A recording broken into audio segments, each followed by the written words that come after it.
Carlos paddles over and goes, he's like, this is heavy. He goes, this is heavy, he said.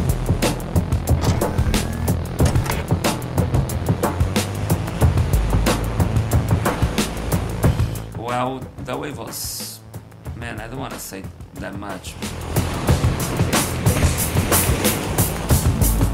Was as heavy as the heaviest waves I ever surfed in my life. It's as heavy as it can get.